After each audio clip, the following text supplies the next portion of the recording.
Did you know there was a night before the Red Sea parted? A night when Israel stood trapped, the sea in front of them, an army behind them, and no miracle in sight.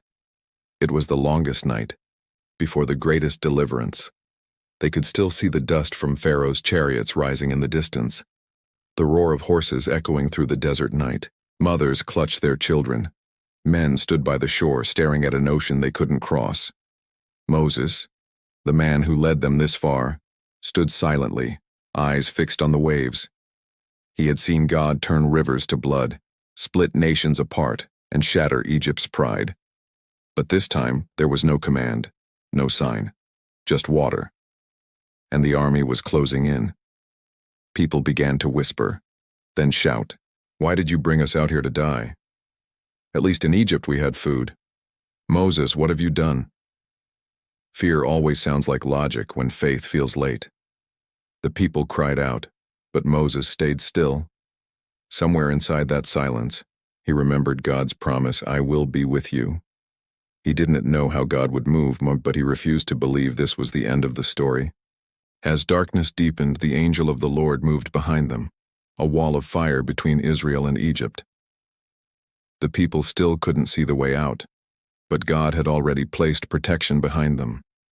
The sea still looked impossible, but heaven was already preparing the wind. Sometimes God waits until the enemy is closest so the victory will be clearest. It wasn't that he was late and he was setting the stage, and in that long, sleepless night, faith had to breathe in the dark.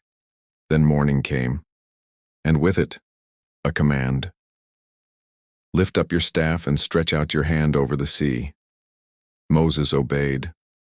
The wind howled. The water began to tremble, and before their eyes, the sea split. Walls of water stood on either side, and dry ground appeared beneath their feet. What looked like a dead end became the pathway to freedom. The longest night had ended, and the miracle had just begun. The Lord will fight for you. You need only to be still. Exodus 14:14. If you're standing in front of something impossible, remember, the sea doesn't part until you stop running and start trusting. Your longest night might just be the eve of your miracle. Follow Frames of Faith for more unseen stories that remind you, God still makes a way where there is none.